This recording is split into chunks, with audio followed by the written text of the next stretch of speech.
Good morning, everyone, or good afternoon for the folks that are on the East Coast. But if you joined us for the merry hour last night, you probably feel like it's like the crack of dawn right now. Dewey is here, if you couldn't tell, because he knows our guest is a cat lover. A cat lover, a lover of just about everything we cover on Collider. He's super talented in more ways than I can count. I am so happy to get to introduce you guys to Dave Trumbore here. Dave. Hey, everybody. I'm so happy to have you. I'm happy to be here too, and thank you for bringing me on the show specifically to say hi to Dewey. Oh yeah, again. Of course. It's been too long. He's getting in the zone right now. He's getting very comfortable, and I really do think he can sense when the person that I'm talking to is a cat lover. Oh, good. See, I have to put 2 closed doors between me and Texas. Otherwise, he will just bust through one of them. 2 seems to be his limit. 1 he can break through no problem. How is Texas doing? He's great. He just had his annual checkup. Both of us did. We're both doing great. We both had our weird quarantine visits that we had to deal with. Everything has changed. So even taking your cat to the vet has completely changed. That was an interesting experience, but he's good. Dewey went for a checkup yesterday, and the way it worked was I made an appointment, pulled up in the car, put my mask on, called them when I was there, and then someone came out, got him, and he had to go through the whole process on his own, which was good for me because usually he is a big ball of stress, and he goes from super sweet and affectionate to incredibly mean. Yeah, no, pretty much the same for Tex. Yeah. Did you have, when you pulled up, was it like picking up takeout at McDonald's or something where you have to pull up into a numbered? Yeah, it's exactly the same thing. And then leaving him on his own. Yeah, spots designated. It felt just like that. By the way, anytime you see the computer shaking, it's because I'm moving. Dewey's on my lap and his head is on the desk. So it's inevitable. This is one reason, as you can probably tell, I'm in like a bunker right now. I'm like mimed in here. Because this is just a closet, but it's where I do podcasting, voice recording, video editing, interviews, everything. But because everything is balanced on like toothpicks and spacers, if Texas is in here, this whole thing's coming down. So that's another reason I got to keep him out of the room. I've had that too. Thankfully, I have control when I'm doing stuff here, but I have a dresser well behind there where I shoot my other like pre-recorded videos. And if Dewey jumps up there while I'm doing something, the video's over. Like the camera's going over, the ring light that stands on that dresser is down. It's all shot. It's all worth it though. But what are you gonna do? You gotta include Dewey. I know. He's the best. Wait until you see his Halloween costume. The pieces are slowly arriving, but I'm waiting for the last one. And once that happens, you can guarantee that the Collider pet Slack channel is gonna get the first look. Absolutely. Texas is funny because he's like always ready for Halloween because, but we tried putting a little bandana on him as a cape the other day. Didn't go well. Oh no. Didn't enjoy that. So no. Tex has to just be Tex. Yeah. He just does this thing, man. He's an old guy. He loves it. One of my absolute favorite things about doing the Saturday stream and inviting some friends on is it gives me the opportunity to learn a little more about how people I've known for I've known you for many, many years, a long time. And I still don't know super clearly, at least, your steps to get into this crazy industry that we're in. So correct me if I'm wrong. Mm-hmm. I'm recapping here a little bit. When I was freelancing for Collider, you were already full-time. And when I came on full-time, you left and did something else, but then came back. And we've been full-time at Collider ever since. Yeah, pretty much. It's one of those things where I've technically been with Collider in some sense for the last 10 years. So literally, I think just 2 days ago, or maybe a month and 2 days ago, was a 10-year anniversary of that first phone call from Happy anniversary. Frosty. Thank you so much. What do we get for our 10-year? Do we get a pizza party? Do we get a gold watch? You know how hard it is to come by a pizza party. I wouldn't pressure that. I'll go get pizza later today. No, I started 10 years ago when I was actually still in Pittsburgh. And I started part-time, honestly, just doing like Blu-ray reviews and things like that.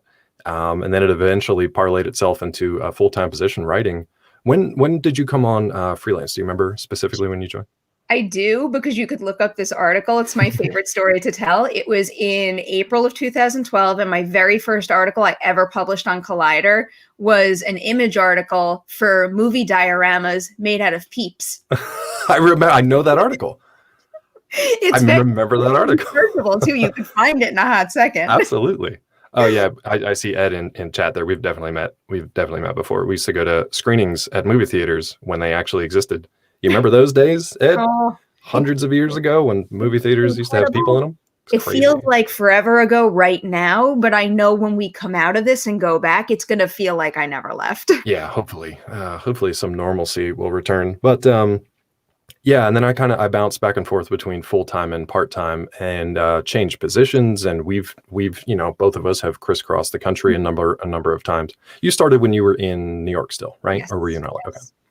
And then I was in LA, and then Perri came, and then I moved to Atlanta, and now Perry's up in New York. We're all over the place, guys. But luckily, it's the age of the internet, and you can work from pretty much anywhere. Yeah. I mean, that is something that I'm very grateful being at Collider was that Yes. we started like this, so our pivot wasn't as difficult as it might be for other companies. Yeah, not really. I mean, I don't want to make light of the situation, obviously, but not much has really changed as far as the day-to-day stuff. Now, granted, the in-person, in-studio stuff definitely changed, and that was kind of more your side of things. I'm still in a underground bunker somewhere with a decent internet connection, so pretty much the same for me. I will tell you, I'm always grasping for silver linings right now, anything to make me feel better, and this change has basically had me spend more time with the .com team, which I hadn't for the last 4 years. And you guys, I hope you all know you are seriously the best. Oh, the best was what you were going to say. I can't emphasize that enough. I wasn't love sure. Could have gone working anywhere with you guys. It's funny, like Perri and I have a sense of humor, but you guys really are the best. See, Perri gets it. Perri and I have worked together for the better part of the last decade, but we don't get much time to have these conversations. Like really the only time we'd get to just talk and not be shop talk or not be like deadlines or what are you working on? I need you to do this or whatever is like when we were in person. If we would go to like business meetings in person or we'd be at the same event or whatever. But even day to day, we're on the same Slack channels and stuff, but both of us are so insanely busy that there's no time for conversations like this. So I'm glad we get to do it. I can't remember the last time I had my head above water. No. But it's a good thing. We tread. We're not drowning yet. We're just treading. A little doggy paddle. Day. So we have the Collider timeline there, but you also have a multitude of interests and specialties. So what were you studying in school? How many areas at this point are you specializing in? Yeah. Oh boy. So in a previous life, I was a microbiologist, let's say. Let's just narrow that down. So I studied biology in school roughly 20 years ago. And then that was my first kind of career, was in biotech, all the rage these days. I was in biotech back in the day. And then Collider started as kind of a part-time thing. So I worked with antimicrobial companies. I did a little consulting with NASA, of all people, on some fun projects there. So that was a blast. It was fun. I had that background in science that I've always really loved and been drawn towards. But I also had that, I don't know if it's left brain or right brain, whatever the other side is that isn't science, the artistic side of things. So I've been writing creatively for probably 17 years now, and then professionally for 10. So because I wanted to write, that got me into Collider. Fast forward to just, I think last year, I wrote a book, co-authored a book, which paired those two things. So you've got science and you've got some artistry. It's called The Science of Breaking Bad. And most people will probably know Breaking Bad more than the actual science. So that's why I wrote the book, to bridge those two. And that was an absolute blast to get to use both sides of my brain and actually make that book. That was kind of a dream come true too, is getting an actual like book published. That wasn't just my insane ramblings from the fiction world. So that was really fun. And I have to imagine a book like that has just the widest possible audience, because I feel like even if Breaking Bad does come before the science, there is an element of that show that I think encourages engagement in something you might not have been interested in otherwise. So I feel like the Breaking Bad fandom must have gone nuts over that. We've definitely had good feedback from people who were fans of the show and wanted to know more. The in-person presentations that I did, a little bit of the reading, a little bit of explaining of some of the basic science, which was actually really well attended by like families, which I didn't really expect. A lot of kids. So I was glad that I brought things like magnets. How do they work? And like little freezy packs and very low level explosives. So that was fun for the whole family. But yeah, it's been great. And we actually have, my co-author was the science consultant, Dr. Donna Nelson. She was actually the science consultant for the show itself. So when Vince Gilligan initially was putting the show together, you can probably watch back in season 1 and see some of the science, it got cleaned up as they went on through the seasons, because she came on board as a organic chemistry professor, PhD, and was basically answering their questions and giving them the real deal on the science. So she was the only person who responded to his call for science professionals in, I think, like Chemistry Monthly, that magazine that we all read. She responded. She was the only one, and that's how she got the gig. And then fast forward to her being my co-author. Yeah. I'm very surprised she was the only one. Why She would was that too. be the case? He put out a call basically saying, like, we're doing this interview in Chemistry Monthly or whatever it was, asking for real world chemists to come and give us some expertise and talk to us about the show. So she was like, this is great. She wrote to him. And then when they had their first conversation, she was like, just out of, curiosity, how many people wrote to you? And he just looked at her and was just like, one. And that was the end of their conversation. That was it. So she was the one, and it was a really good pairing from there on out. Yeah. I always think about that, and sometimes I think that might have been another backdoor into this industry for me if I had specialized in something and I could have been an on-set consultant. I would have loved that. You still can be. That's still like the kind of thing that I feel like would be a major draw for everyone. So I'm so surprised that ad didn't get 1 million responses. I know, right? It's kind of crazy that I think maybe people, because now you got to remember that the show wasn't as big as it eventually came to be. So it was still very early, maybe even, I don't even know if it was the end of the first season, because she came on towards the end of that. So, that's part of it. Also, sometimes scientists they may have a reputation for being a little cloistered, a little stuffy, a little cold and hard to get to know. So we're trying to change that through things like STEAM communication, STEAM more than STEM, because we like to put the A in the STEAM for art. So using that as a way to kind of bridge the divide between folks who may be curious in science, but maybe kind of timid or put off by it a little bit, by how cold and kind of, it can have a lot of terminology and really confusing stuff. So we try to make it easier and more accessible. Can you give a brief rundown of what STEAM is for anyone out there who might not know? Yeah, sure. So STEAM is the acronym for science, technology, engineering. We had the A in for art, which was actually done by, I think, Will.i.am was one of the first people to kind of popularize that. Not the first person to term it, but the first person to kind of popularize that, which is how I heard about it. And then M for mathematics, actually. So all those things you kind of learn in school, and then you're like, forget it, I never want to study that again. We're trying to make it interesting and bring people back into it, because it is really fascinating stuff. And as 2020 has shown us, it's actually pretty useful and pretty important in the real world, whether or not you choose to believe that. That is for sure. Apparently, I am becoming the Saturday stream that makes some good book sales. So last week was that Sean? Was that Sean's book sale last time? Yeah. I'm not the biggest Snyder cut, not necessarily fan. That's the wrong term, but I haven't been into the movement whatsoever. Yes. Yeah. So it was just so nice to get Sean's perspective. Yeah. And it just seems like his voice and his passion is something that's really infused in the book, and that book can make me understand even more the genuine passion so many people have for that movement. So exactly. That's the thing is finding those maybe slightly different perspectives, and then just reading a compelling argument for whatever your case may be. And even at the end of the day, if you're not like, I mean, that's the nature of reviews. Yes. Reviews and writing features also is to maybe share a similar opinion with other folks out there who have it, or to be able to reach people who feel differently, and at least not necessarily change their mind, but at least let them understand why you feel the way you feel. Exactly. And I think most people, when they look for reviewers, they fall in like two camps. They're either ones that are like exactly aligned with what your individual tastes are, so that you're like, cool, if you like this movie, I will probably like this movie.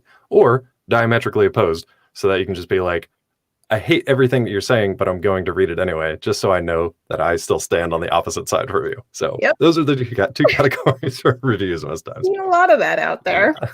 All right, let's talk about Ironface, because when you sent that email, I don't, it's just like every single thing, like little alarm went off in my mind. And I'm like, this is something that really could be made for me. The look of that art is just something. I don't want to get too far ahead though. First, how did you get involved in Ironface? Sure. Yeah. So Ironface, a little bit of background, is this monstrous, murdering, psychopathic, mask-wearing serial killer, essentially, which is why it's perfect for me and Perri. I wonder why I like it. Yeah, exactly.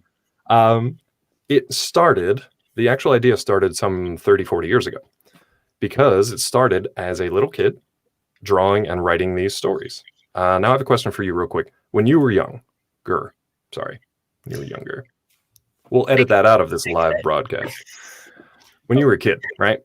Did you draw? Did you write stories? Did you make like anything that your mom would save to like show to you now, like, some odd years later?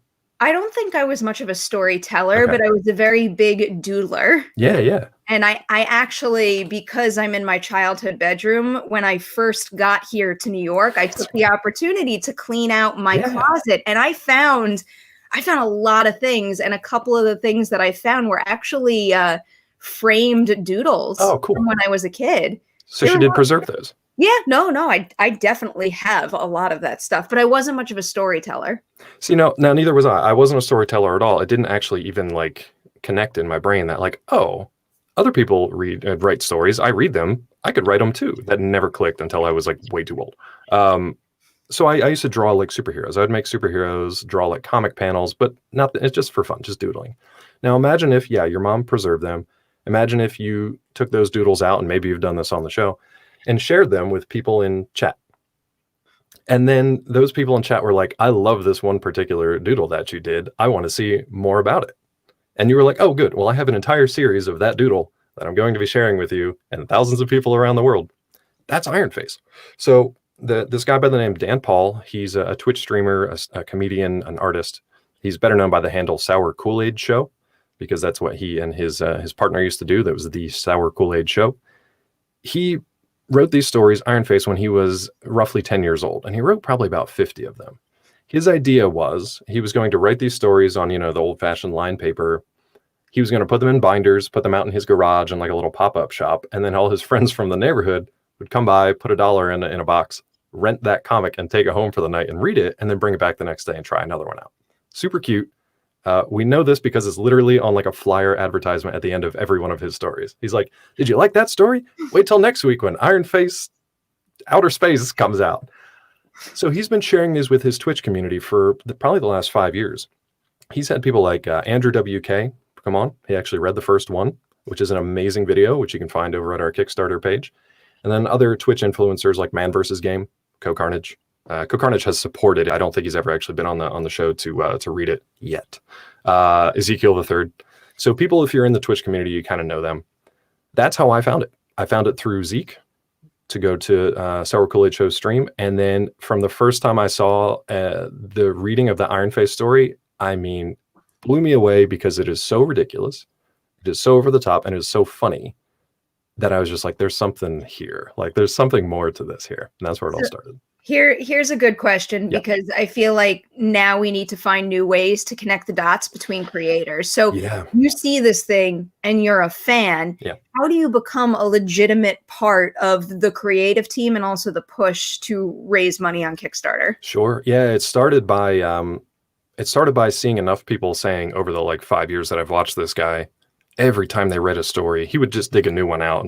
And he didn't read them. He never read them. Well, he did read them himself a couple times, but he wouldn't look at it first. So every time he was reading it, it was fresh. So he had to work his way through like the missing pages, the misspellings. One of my favorite misspellings is police chef instead of police chief, which is just that beautiful. sounds like it could be the title of a comic of its own. Exactly. There's like a spin-off comic that will work out next year. But eventually I had seen so many people in chat saying, and this is thousands of people saying, this should be a comic book. This should be an animated series. And one day it was just like, yeah, it should. So what I did was I reached out to a poster artist by the name of Torrin Thomas, who had made posters for Dan previously. He took 3 of his previous stories and then I think Dan commissioned him, but made this monstrous character that you can't possibly, once you see it, you're like, oh, it definitely takes your attention right to it. Like, what is that? And also it's terrifying. I wanted him to make another poster. So I just commissioned it. It was going to be a nice kind of thing for Dan as a creator and just say like, hey, I love these stories. Here's a gift to you. But when Torrin came out with that poster, I was like, oh my God, like there's something more to this. I immediately looked at it and was just like, I can do some more with this. And that started the ball rolling.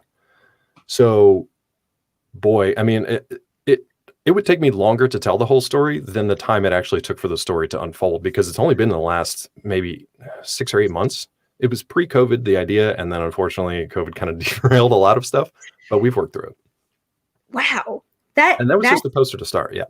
I just love hearing stories about people coming together over like a shared vision or someone else's excitement for something else someone else is working on. Yeah. And in going through the Kickstarter campaign, I feel like that's probably one of the things that's going to separate Ironface from, not that there are very many similar, it feels very fresh to me, but the idea that these stories are told through a child's voice. We wanted to keep that intact Exciting. because that's the kind of thing where it's like, yeah, you could make this guy looks like, if you looked at it and you didn't know any background, you'd be like, okay, it's just like a roided out like Jason Voorhees with a slightly different mask. And you'd be well within your rights to say that. But when you actually listen to these stories, it's brutally violent, which is kind of scary for like a 9 or 10-year-old kid to come up with this stuff. But at the same time, it's very kind of like sweet and innocent because he doesn't swear. Anytime that like any swear word would come up, it's like the softened like kid version of it. He does things like he may go on a killing spree, but if he finds a pack of cigarettes, he'll just stomp them out on the ground because it's like an anti-smoking PSA. Stuff that everything is pulled from the 80s pop culture. So everything that he grew up with, the 80s horror movies, the slasher icons, the music, there's a lot of punks in these stories, the motorcycles for some reason, all that stuff was pulled from 80s pop culture. So it's almost like a little time capsule. And we wanted to keep that intact so that you'll get things like the police chefs. You'll get the, you know, the soldiers instead of soldiers. You'll get the squadrons in an Air Force taking orders from like a local small town mayor. You get the town of New Jersey instead of the state. There's a lot of little funny things. That was a good way to start the Kickstarter campaign blurb too. I like that part.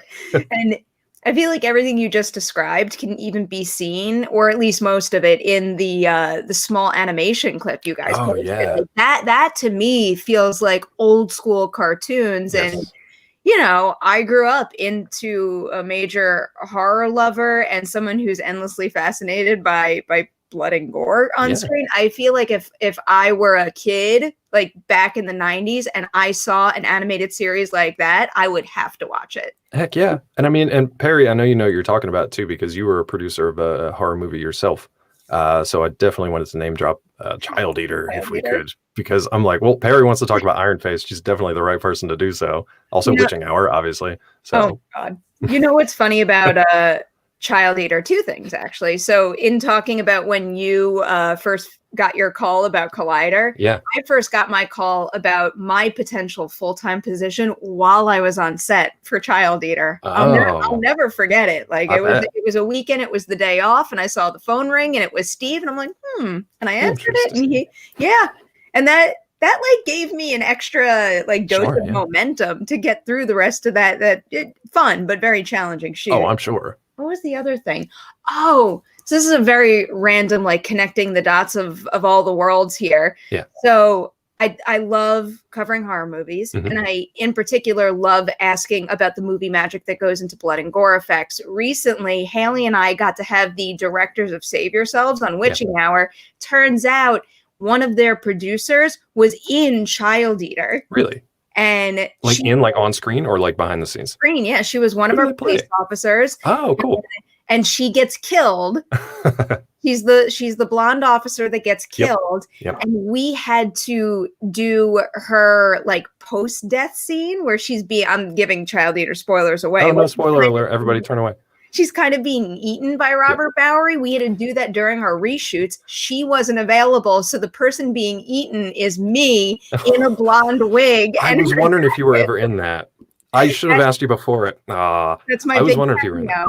But that was so cool because it's like I got to hold the blood pump thing and really understand what it takes to act. I am not an actor. I was not acting. What it takes to be killed on screen. Like physically do what I had to do to make the shot work while also like pumping the blood in a fairly uncomfortable physically. And also like fielding calls about like production hiccups that are going like, I'll get back to you in a minute. I'm bleeding out here. There was quite a bit of that.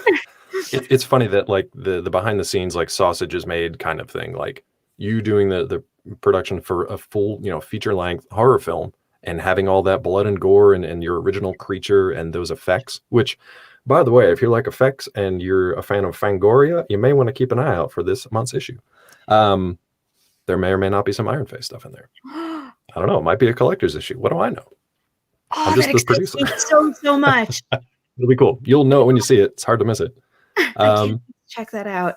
But since you were asking about the animated teaser too, so Sean, my podcast partner Sean, we've been covering cartoons, just any cartoon that we ever wanted to watch or anybody ever recommended to us on Saturday morning cartoons, morning with a U, for 6 years, 300 plus episodes. So we kind of know what we're talking about when it comes to like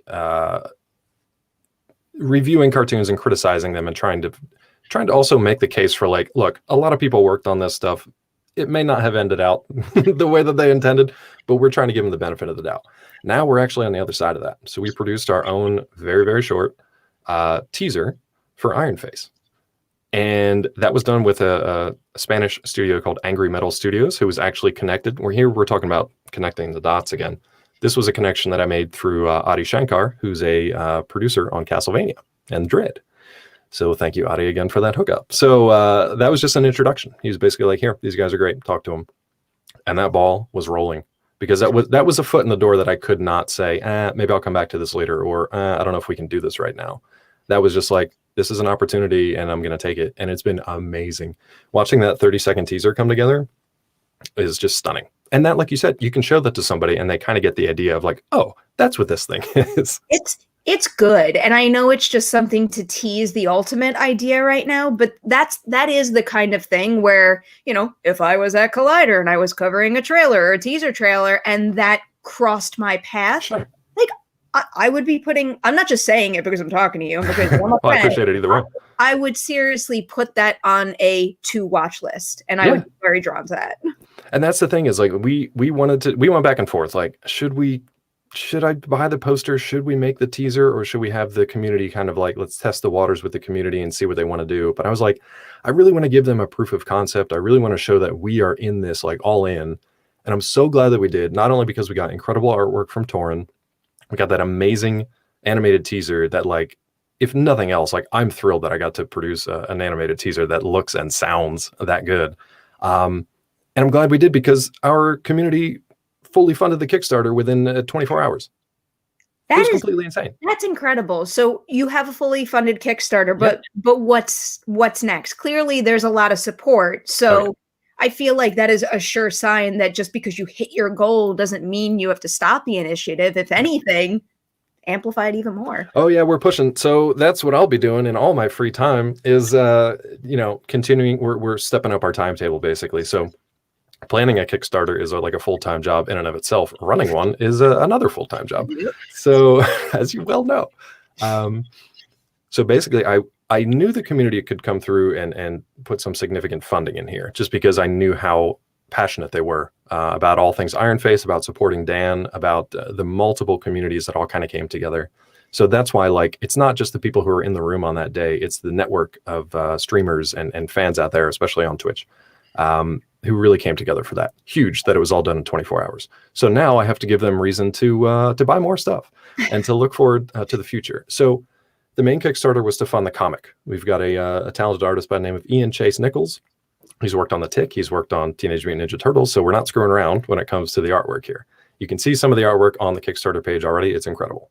And I've seen some stuff that nobody else has seen yet, which is also incredible. So the comic book is good. It's in good shape. We don't want this to be a one-off thing.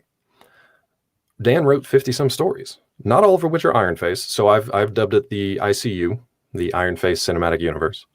Of course. Thank you. Particularly proud of that one. So he's got other stories about like werewolf detectives, and there are horror stories called like Under the Rug, and just a bunch of brilliant stuff from this crazy 10-year-old kid from Montana in the 1980s. So that's the broad idea. Ideally, if this Kickstarter went to like Keanu Reeves Berserker levels, we could animate a full episode of Ironface #1, He's Back. The title of the first story is Ironface, He's Back, which I also love that little slash of humor there too. It does feel like this is something that could live on Netflix. Yeah, or we've dreamed big. Like it feels like and looks like it could be an Adult Swim series. It feels like and looks like, these days with all the streaming stuff, like an HBO Max, or it could be a Powerhouse Animation. I love you if you want to take on Ironface. you and Angry Metal Studios can get together and make a Netflix series. Like, now is the time to produce stuff this way too, because definitely. I feel like everyone's scrambling for content, and if you guys are able to assemble this during this time period, that is a pretty significant foot in the door. I get to talk to a lot of animators, showrunners for animation. That's kind of my passion. I do it through the podcast, but also just because I like doing it. And animation really hasn't hit too many snags because of COVID. There are fewer things they can do in person. So sort of like editing bay things where, you know, you can just kind of like glance at the other person and be like, you got the timing or whatever, or, you know, the in-person direction. But just like you and I are talking right now, a lot of that's just kind of, it's just changed slightly, but it hasn't really affected much in terms of animation. So that's stuff that you can keep doing. Animation is actually doing pretty well this year. Us included.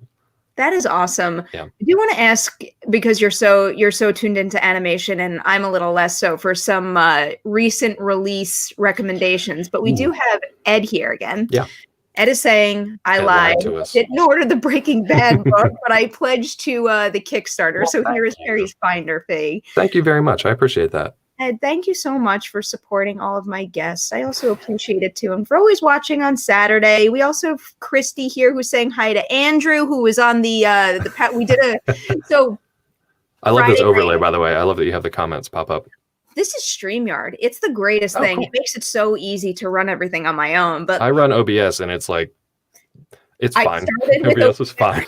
I started with OBS thinking I'm pretty good with this type of stuff.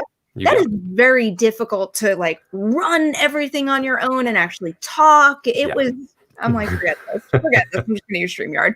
But here's a question for you. Yeah. How do you feel about beer pong? How do I feel about beer pong? Ooh, I mean, back in the day, actual champ, you know, tri-state champ, not really. Tri-neighborhood champ. I loved it back in the day, but I haven't played that in a real long time. I'm going to put a pin in this because Friday nights on this channel, we do a happy hour show called the Merry Hour. It's me and Matt Donato, and we play virtual beer pong. Now, how does that work? It's incredible. We have figured out a way to have teammates virtually and just like mirroring the racks, and it does work. Wow. Last night I finally had a victory with Christy Puchko as my partner, so now Matt has to replace his partner, but down the line, I'm putting it on my list. I'm in. Now, I was talking about, it was because sometimes on Merry Hour we have a bonus episode where we do a power hour after, and Andrew joined us for our power hour stream last night, and I picked 30 songs, Matt picked 30 songs, and then we had to guess whose songs were whose. Oh, that makes sense. That's pretty cool. So I like that idea. If I seem more low-key than usual, it's because of the Merry Hour 1-2 punch that we experienced. See, and if I seem more keyed up than usual, it's because I'm on like my second or maybe third cup of coffee at noon.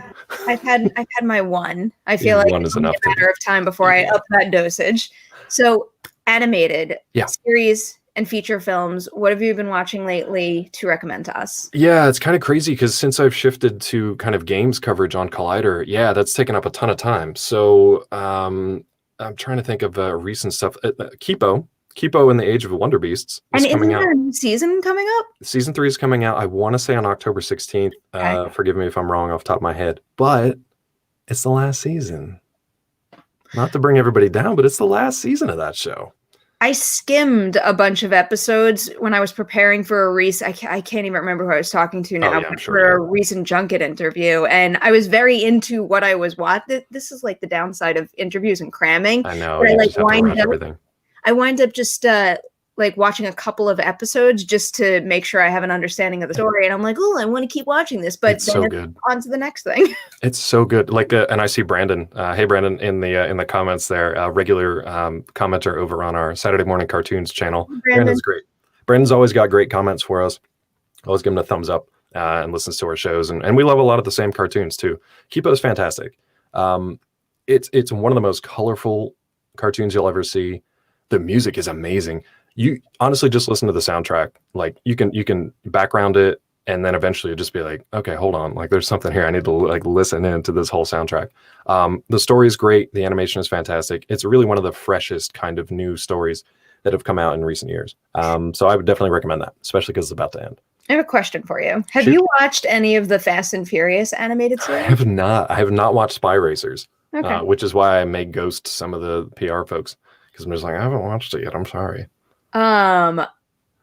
Yeah. Have you watched it? I watched a little bit. And I watched the first 3 episodes of the first season. Usually I'm very open to things that are not for my age range. sure. That I don't think that this is even something that my 8-year-old cousin would like. Is that who it's targeted towards? It Like 8 to 10? feels like the dialogue and the sense of humor has a very young age range that they're targeting, but or it might be more of an issue of they're putting so much into the racing scenes, which would Yes. make a lot of sense to me, that a lot of the other stuff isn't getting the time and attention that it needs, because the racing scenes are kind of incredible and very, Yeah. very creative and detailed. But then the other stuff, it's like the dialogue in particular, I'm like, no, don't do Now, that. what that reminds me of is another, because that's Universal DreamWorks, right? So that reminds me of another Universal DreamWorks production, which recently came out, which is Jurassic World Camp Cretaceous. I can't believe I haven't watched it yet. Now that one, I will say it takes a little bit to get into because it suffers from the same kinds of things, right? Mhm. It feels like 2 separate teams. One was focused on, racing or the dinosaurs, and the other one was focused on like the kids and the story and all that stuff. But I will say Camp Cretaceous is actually really good. Okay, good. It takes a little while to get into it. The first couple of episodes, maybe 2 or 3, it takes a while for the kids to kind of like get out of their tropes and to be kids that you'll actually care about. It's still a murder island with terrible dinosaurs, but it's really good. I wonder if that's the same thing though with Spy Racers, because again, I only watched 3 episodes. For all I know, maybe as I continue on, it'll finally click and I'll actually care about this cast of characters. Maybe, because I think it's like the second to last episode of Camp Cretaceous. I think Ed's asking about it. They have a bottle episode, which you never see in an animated series because you don't need to do that in animation. You don't have like one set where you need to like lock all these kids in. But it's very rare, but it lets all these characters sit together in the same space, talk to each other earnestly, share their feelings, share their thoughts, talk about what's happened to them, what's brought them to this place, and what they're afraid of or anxious for the future. It's actually really good, just standalone episode right there. And then some terrible things happen to these poor kids. So it's set up really well, and this first season ends really well. That show is going to be my big treat. When I finally have like a little gap of free time, that is what I'm going to watch. It goes quick. I think it's only like 6 or 8 episodes. They're like 20 minutes long. It goes really quickly, but they're good. I just had a similar binge experience with short episodes with Miracle Workers, and I flew through that. And then I was mad that I flew through it because then there was no more. But at least then I found out that they were renewed for season 3. So now you just watched season 2, or did you watch both? I watched both. You watched both. Okay, cool. I did a set visit for that one back in the day, and it was like that one was pretty insane to see what they've done production value. Yeah. See, when I was watching season 1 of the show, I kind of assumed that it was probably a smaller production. Yeah. Like they could have built small sets on a sound stage for a reasonable cost and just shot it in a way that makes it look big. And it does. Yeah. The show looks really good. Like it has a high production value. Yeah. But Geraldine Viswanathan was telling me that, that might have been the case for some sets, but God's Office was like enormous. Yeah, and it's weird because not to break the fourth wall or the illusion of disbelief there or whatever it is, but like God's Office was right across the hall from Daniel Radcliffe's cluttered office, essentially. It was just like over here in like this disused area was like all his stuff, and then just like God's Office was just like right across. It was just well lit and big and open, and like everything was great. But it was like, it was right across the hall. I love that show. Yeah, so it's so cute. Before I let you go, what is a recommendation you want to give to everyone out there? It doesn't have to be animation, can literally be anything that just excites you that you think might brighten someone's day if they experience it out there. Ooh, I don't know if it's going to brighten your day, but it's definitely going to make your brain work. Watch Raised by Wolves. I need to remember that one. Oh boy. If you like sci-fi, if you wanted kind of a, I don't even know how to, if you're a fan of Westworld, it's got that same kind of vibe of like, what is going on here and where are we going with this and who are these characters? If you watch that, you'll definitely have some stuff to chew on until they come back for another season. What if I'm only a fan of roughly a season and a half of Westworld? You're in good shape. Okay. Or this is like early Lost. I hate to compare it to Lost because we all know where that ended up, and I'm concerned, but this is like early Lost where you can still enjoy it and still don't know what's going on. I will happily take that recommendation. It's very good. Dave, thank you so much for doing this with me. Thank you for having me. This is a pleasure. So for everyone out there, if you want to jump on the Kickstarter campaign for Ironface, I have the URL to that in the description section of this video. So go check it out and like donate. There's a lot of cool rewards. Also, Dave, seriously, as someone who has done a number of Kickstarter campaigns, I do have to give you a big round of applause for the extensive information and in particular what you did with how you broke down your financing goal. Okay, because that's something that people gloss over or don't even include at all. And you really broke down the financing in a way that as like someone who might donate and will donate, I will have a full understanding of where that money goes and how I'm influencing the project. And that goes a long way in that community where there's a million things you can donate to. Exactly. And we wanted to be transparent. You know, it's not going into our pockets. It's all going into production. And a lot of it's going to Kickstarter and the tax man. So those are I had one other random thought for you. Yeah, and sure. This might be something like so far down the line, but one of the first things that I thought of when I saw the Ironface design is, I forget what the proper term for this is, but you know how Mondo also has a division where they're like actually creating figures? Mm-hmm. Like that is something that I could envision them creating and selling. I mean, the big picture, like we want this to be an actual franchise. Like Dan is on the same page. We want this to be a full-on franchise thing. I will sell out for whatever if I get to see more Ironface stuff because I love it. I love the idea of a Funko for that guy, like his giant head. I mean, that would be ridiculous, and I love it. The whole look is really, but like an extra large Funko, though. Extra large Funko because this is a big boy.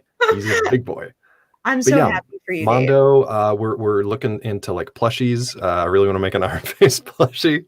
Maybe it'll show up on the Kickstarter. That's what I need to do now because our community has very quickly funded it, and I need to keep them hungry and satisfied at the same time. So yes, I have a feeling you're on the right track in that respect.